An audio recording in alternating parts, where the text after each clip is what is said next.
Chapter 33, From Sinai to Kadesh. This chapter is based on Numbers chapters 11 and 12.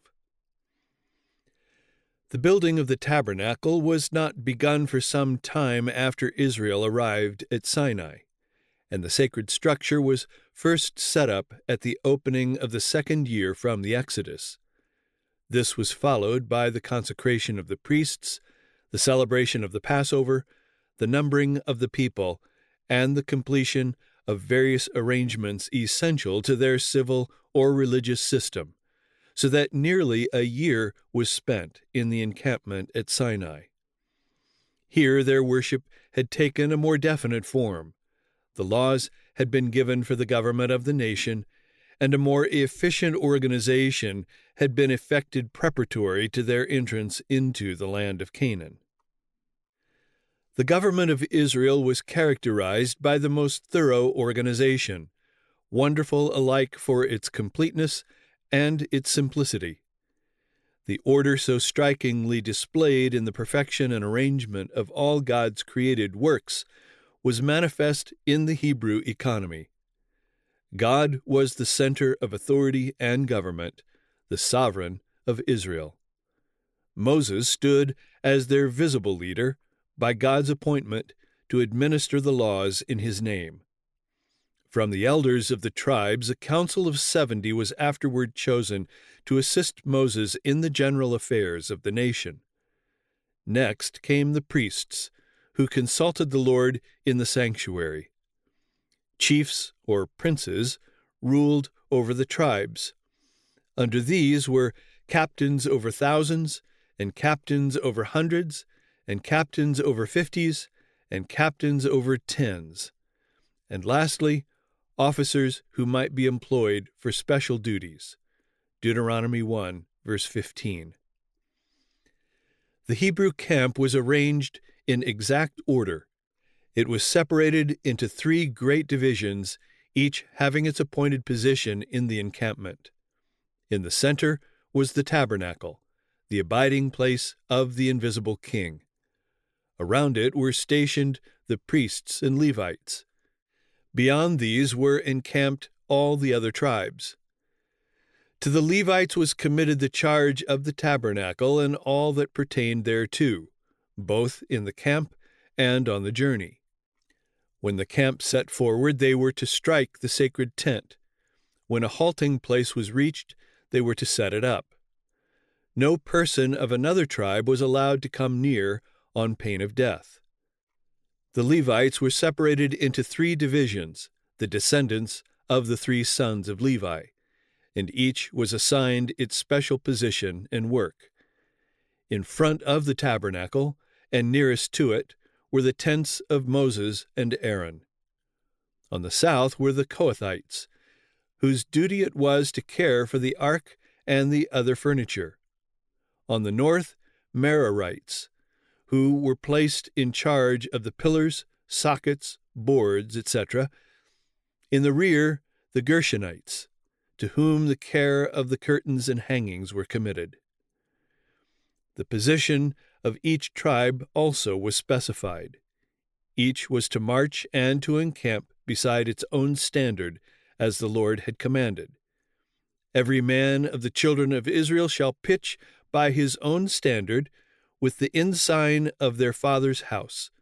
Far off about the tabernacle of the congregation shall they pitch.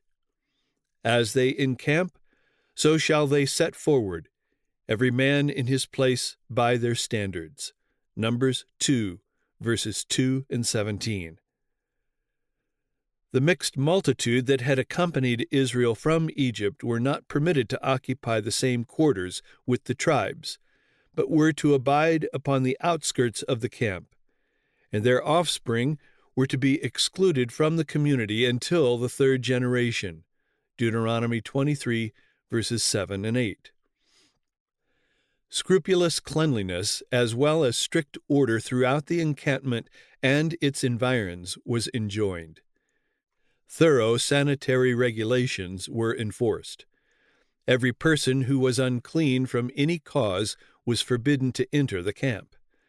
These measures were indispensable to the preservation of health among so vast a multitude, and it was necessary also that perfect order and purity be maintained, that Israel might enjoy the presence of a holy God.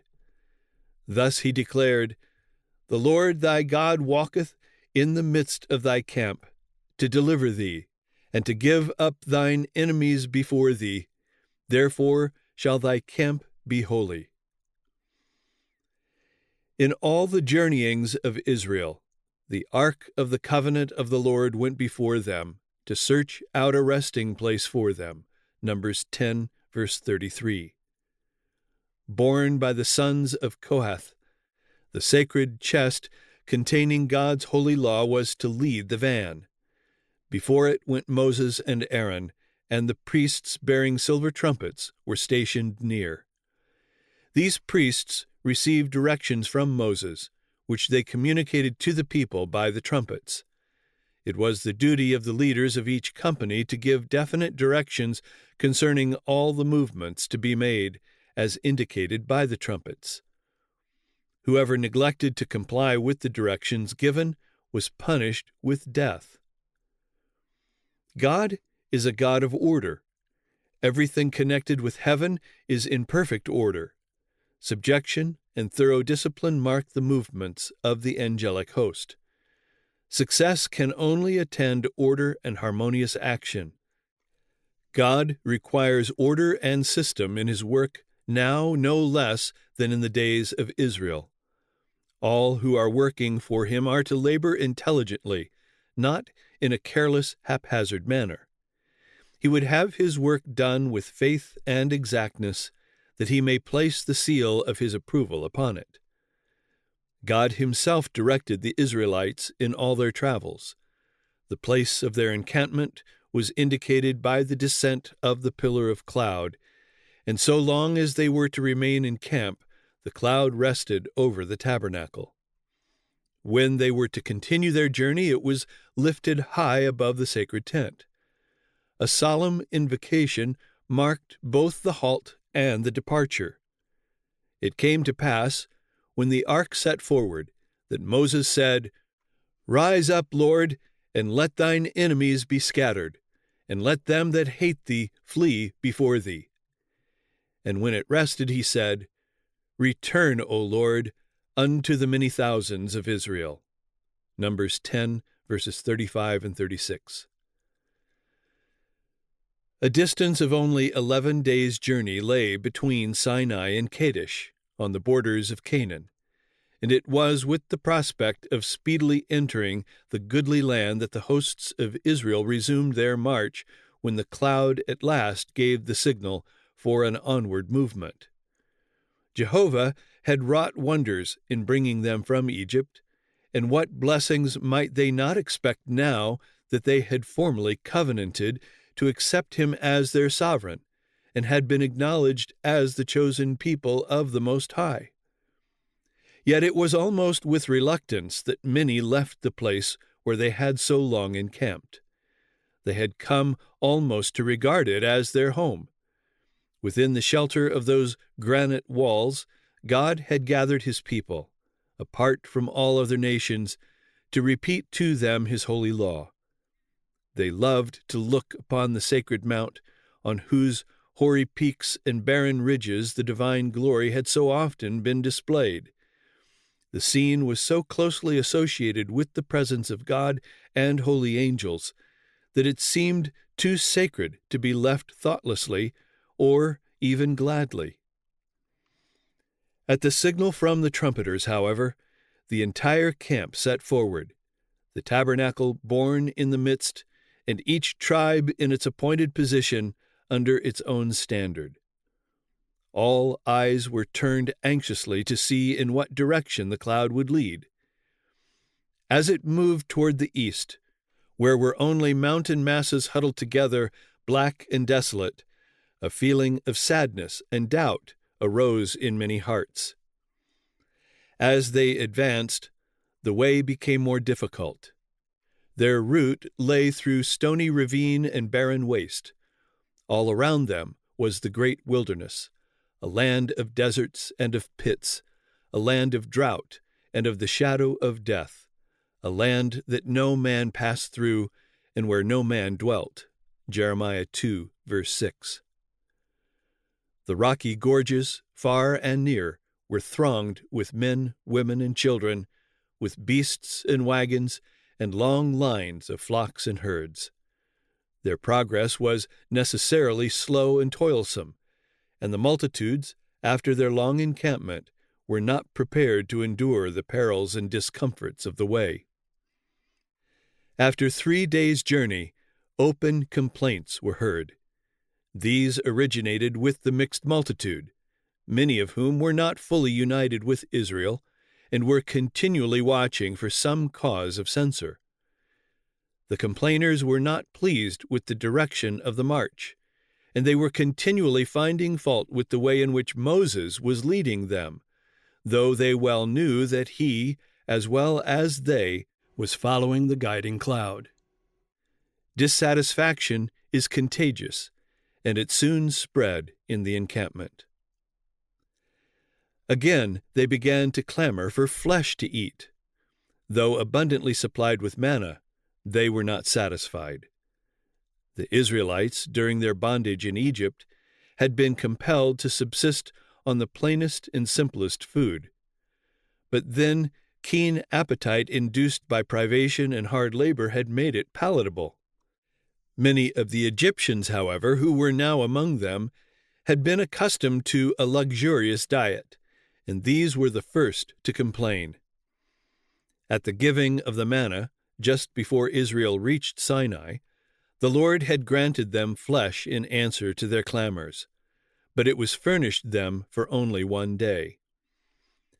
God might as easily have provided them with flesh as with manna, but a restriction was placed upon them for their good.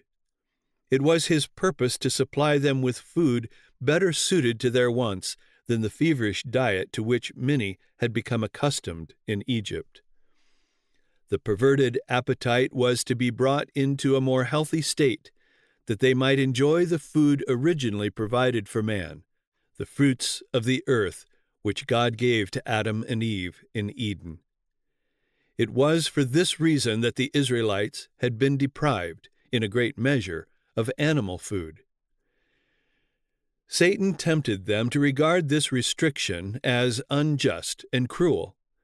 He caused them to lust after forbidden things because he saw that the unrestrained indulgence of appetite would tend to produce sensuality, and by this means the people could be more easily brought under his control.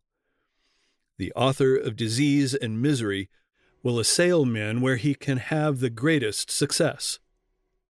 Through temptations addressed to the appetite, he has to a large extent led men into sin from the time when he induced Eve to eat of the forbidden fruit. It was by this same means that he led Israel to murmur against God.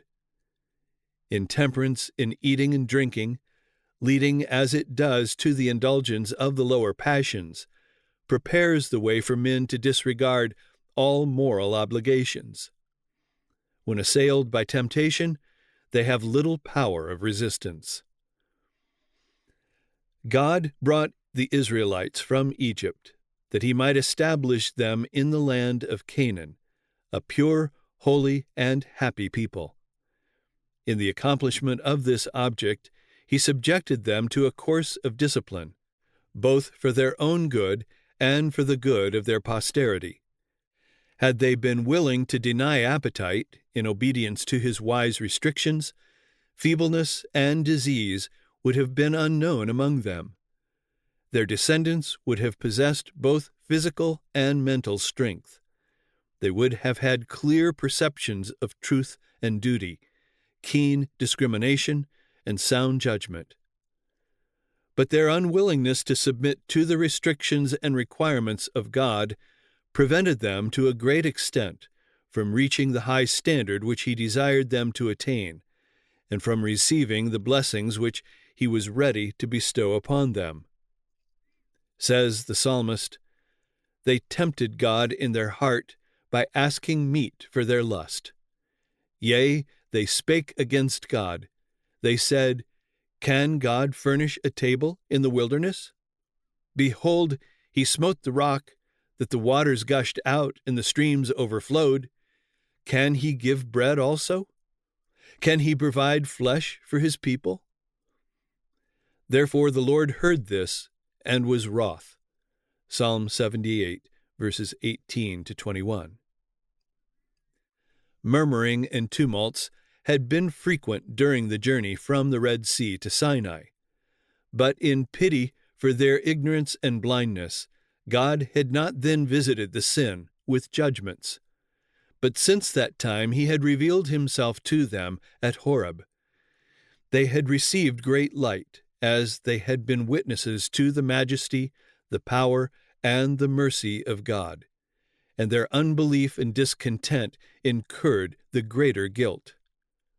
Furthermore, they had covenanted to accept Jehovah as their king and to obey his authority. Their murmuring was now rebellion, and as such it must receive prompt and signal punishment, if Israel was to be preserved from anarchy and ruin. The fire of Jehovah burnt among them and consumed them that were in the uttermost parts of the camp. The most guilty of the complainers were slain by lightning from the cloud. The people in terror besought Moses to entreat the Lord for them. He did so, and the fire was quenched. In memory of this judgment, he called the name of the place Taberah, a burning. But the evil was soon worse than before. Instead of leading the survivors to humiliation and repentance, this fearful judgment seemed only to increase their murmurings. In all directions the people were gathered at the door of their tents, weeping and lamenting. The mixed multitude that was among them fell a-lusting, and the children of Israel also wept again and said, "Who shall give us flesh to eat? We remember the fish which we did eat in Egypt freely, the cucumbers and the melons, and the leeks and the onions and the garlic. But now our soul is dried away. There is nothing at all beside this manna before our eyes." Thus they manifested their discontent with the food provided for them by their Creator. Yet they had constant evidence that it was adapted to their wants. For notwithstanding the hardships they endured, there was not a feeble one in all their tribes. The heart of Moses sank. He had pleaded that Israel should not be destroyed, even though his own posterity might then become a great nation. In his love for them, he had prayed that his name might be blotted from the book of life rather than that they should be left to perish. He had imperiled all for them, and this was their response. All their hardships, even their imaginary sufferings, they charged upon him, and their wicked murmurings made doubly heavy the burden of care and responsibility under which he staggered. In his distress he was tempted even to distrust God. His prayer was almost a complaint. "Wherefore hast thou afflicted thy servant? And wherefore have I not found favor in thy sight, that thou layest the burden of all this people upon me? Whence should I have flesh to give unto all this people? For they weep unto me, saying, Give us flesh, that we may eat. I am not able to bear all this people alone, because it is too heavy for me." The Lord hearkened to his prayer, and directed him to summon 70 men of the elders of Israel, men not only advanced in years, but possessing dignity, sound judgment, and experience. "And bring them unto the tabernacle of the congregation," he said, "that they may stand there with thee. And I will come down and talk with thee there. And I will take of the Spirit which is upon thee, and will put it upon them. And they shall bear the burden of the people with thee, that thou bear it not thyself alone." The Lord permitted Moses to choose for himself the most faithful and efficient men to share the responsibility with him. Their influence would assist in holding in check the violence of the people and quelling insurrection, yet serious evils would eventually result from their promotion. They would never have been chosen had Moses manifested faith corresponding to the evidences he had witnessed of God's power and goodness. But he had magnified his own burdens and services, almost losing sight of the fact that he was only the instrument by which God had wrought. He was not excusable in indulging in the slightest degree the spirit of murmuring that was the curse of Israel. Had he relied fully upon God, the Lord would have guided him continually and would have given him strength for every emergency. Moses was directed to prepare the people for what God was about to do for them. "Sanctify yourselves against tomorrow, and ye shall eat flesh. For ye have wept in the ears of the Lord, saying, Who shall give us flesh to eat? For it was well with us in Egypt. Therefore the Lord will give you flesh, and you shall eat. You shall not eat 1 day, nor 2 days, nor 5 days, neither 10 days nor 20 days, but even a whole month, until it come out at your nostrils, and it be loathsome unto you, because that ye have despised the Lord which is among you, and have wept before him, saying, Why came we forth out of Egypt? The people among whom I am, exclaimed Moses, are 600,000 footmen, and thou hast said, I will give them flesh, that they may eat a whole month. Shall the flocks and herds be slain for them, to suffice them? Or shall all the fish of the sea be gathered together for them? He was reproved for his distrust. Is the Lord's hand waxed short? Thou shalt see now whether my word shall come to pass unto thee or not. Moses repeated to the congregation the words of the Lord and announced the appointment of the 70 elders. The great leader's charge to these chosen men might well serve as a model of judicial integrity for the judges and legislators of modern times. Hear the causes between your brethren, and judge righteously between every man and his brother, and the stranger that is with him. Ye shall not respect persons in judgment, but ye shall hear the small as well as the great. Ye shall not be afraid of the face of man, for the judgment is God's. Deuteronomy 1, verses 16 and 17. Moses now summoned the 70 to the tabernacle. And the Lord came down in a cloud, and spake unto him, and took of the Spirit that was upon him, and gave it unto the 70 elders. And it came to pass that when the Spirit rested upon them, they prophesied, and did not cease. Like the disciples on the day of Pentecost, they were endued with power from on high. It pleased the Lord thus to prepare them for their work, and to honor them in the presence of the congregation, that confidence might be established in them as men divinely chosen to unite with Moses in the government of Israel.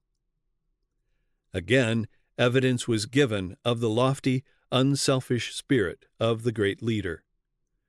2 of the 70, humbly counting themselves unworthy of so responsible a position, had not joined their brethren at the tabernacle.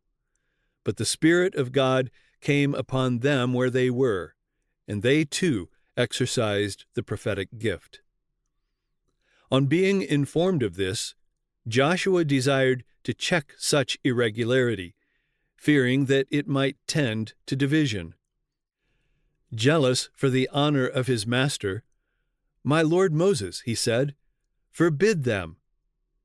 The answer was, Enviest thou for my sake? Would God that all the Lord's people were prophets, and that the Lord would put his Spirit upon them.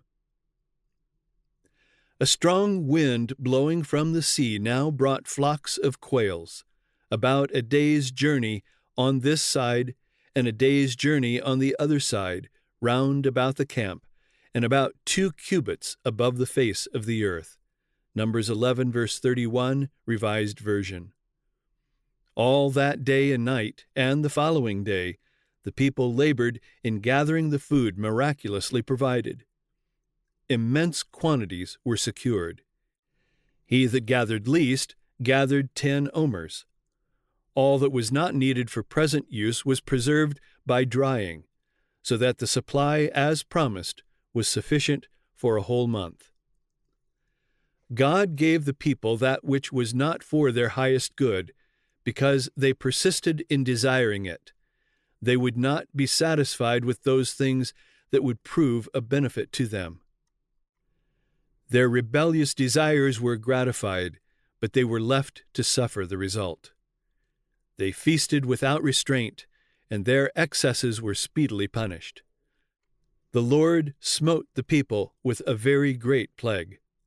Large numbers were cut down by burning fevers, while the most guilty among them were smitten as soon as they tasted the food for which they had lusted. At Hazeroth, the next encampment after leaving Taberah, a still more bitter trial awaited Moses. Aaron and Miriam had occupied a position of high honor and leadership in Israel. Both were endowed with the prophetic gift, and both had been divinely associated with Moses in the deliverance of the Hebrews. "I sent before thee Moses, Aaron, and Miriam," are the words of the Lord by the prophet Micah. Miriam's force of character had been early displayed when, as a child, she watched beside the Nile the little basket in which was hidden the infant Moses. Her self-control and tact God had made instrumental in preserving the deliverer of his people. Richly endowed with the gifts of poetry and music, Miriam had led the women of Israel in song and dance on the shore of the Red Sea. In the affections of the people and the honor of heaven, she stood second only to Moses and Aaron.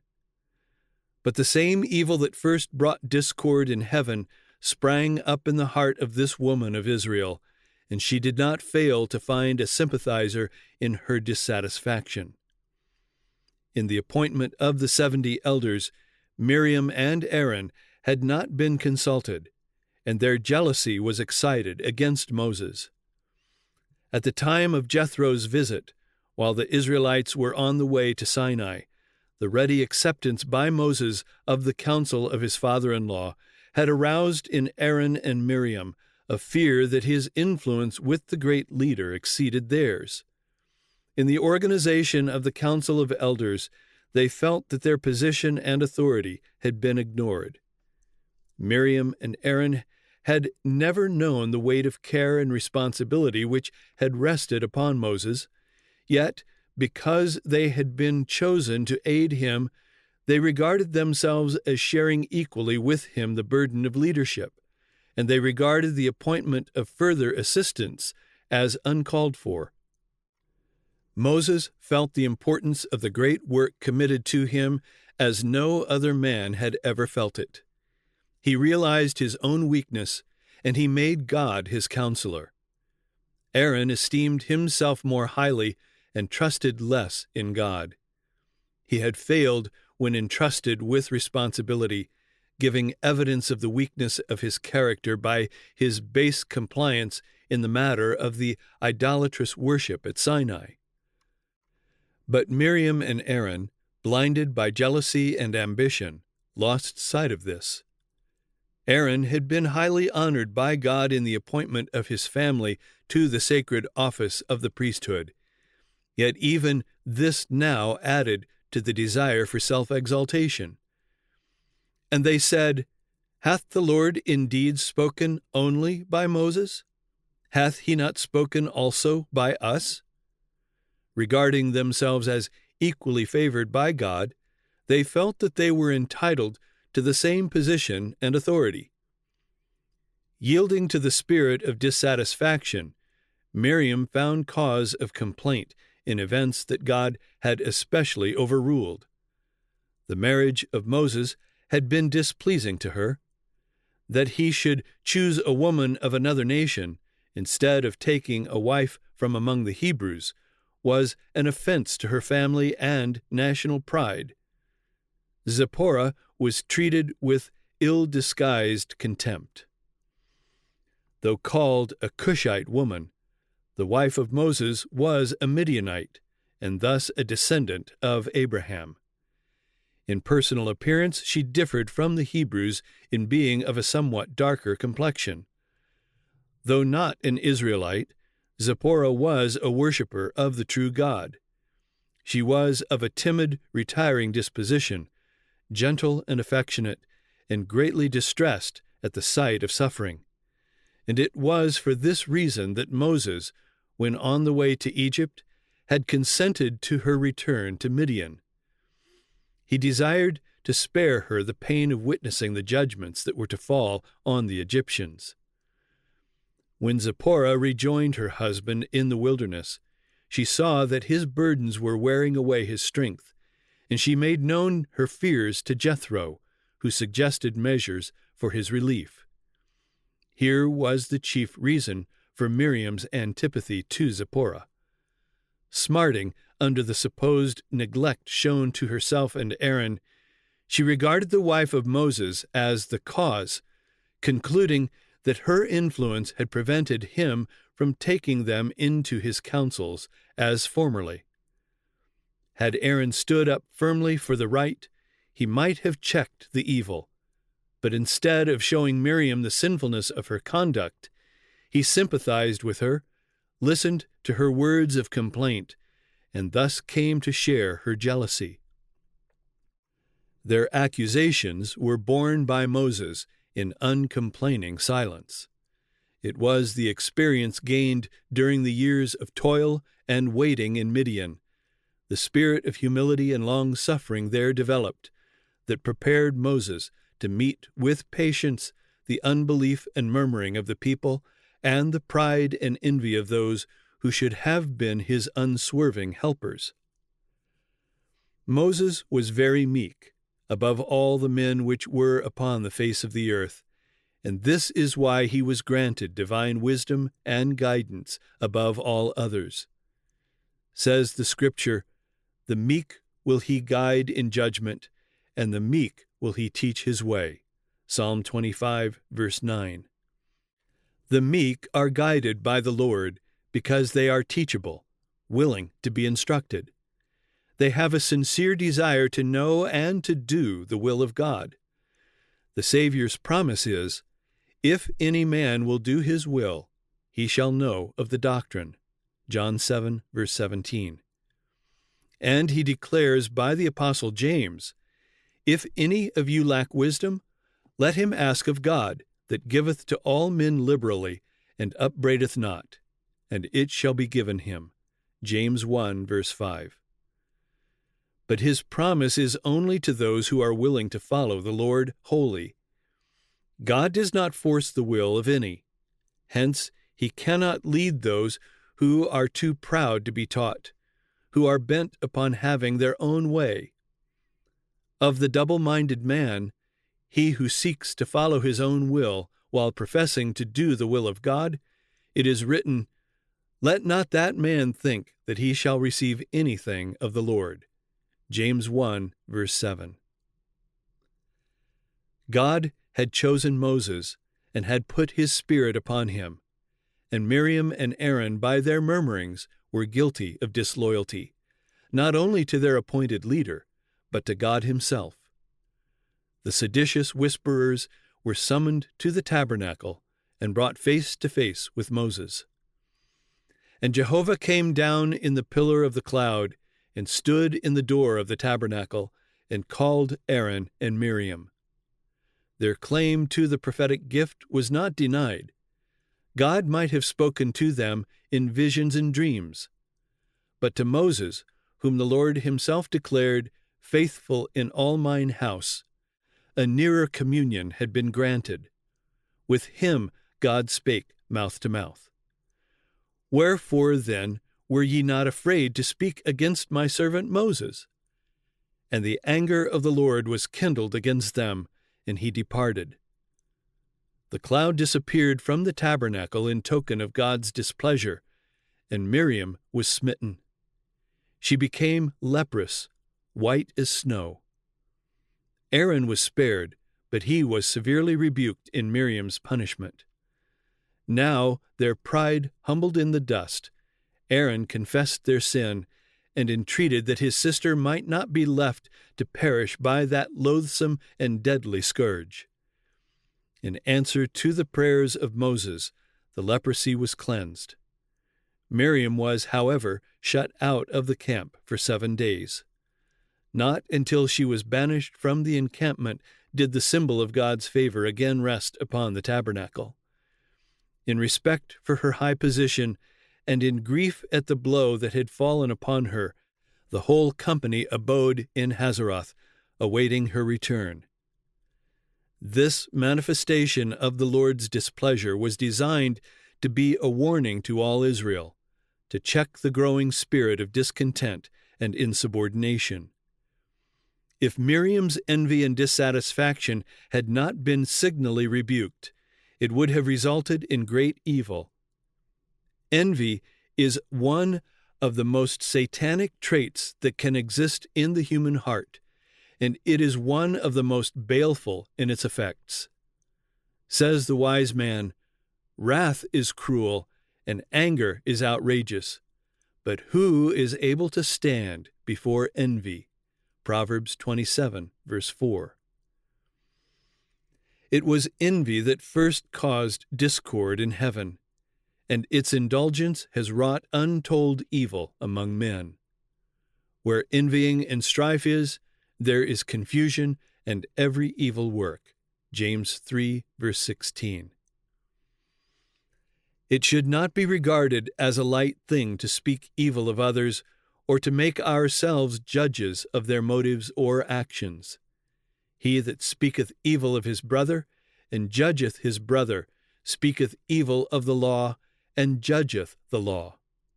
But if thou judge the law, thou art not a doer of the law, but a judge. James 4, verse 11. There is but one judge, he who both will bring to light the hidden things of darkness and will make manifest the counsels of the hearts. 1 Corinthians 4, verse 5. And whoever takes it upon himself to judge and condemn his fellow men is usurping the prerogative of the Creator. The Bible specially teaches us to beware of lightly bringing accusation against those whom God has called to act as his ambassadors. The Apostle Peter, describing a class who are abandoned sinners, says, "Presumptuous are they, self-willed, they are not afraid to speak evil of dignities. Whereas angels, which are greater in power and might, bring not railing accusation against them before the Lord." 2 Peter 2, verses 10 and 11. And Paul, in his instruction for those who are placed over the church, says, "Against an elder receive not an accusation, but before 2 or 3 witnesses." 1 Timothy 5, verse 19. He who has placed upon men the heavy responsibility of leaders and teachers of his people will hold the people accountable for the manner in which they treat his servants. We are to honor those whom God has honored. The judgment visited upon Miriam should be a rebuke to all who yield to jealousy and murmur against those upon whom God lays the burden of his work.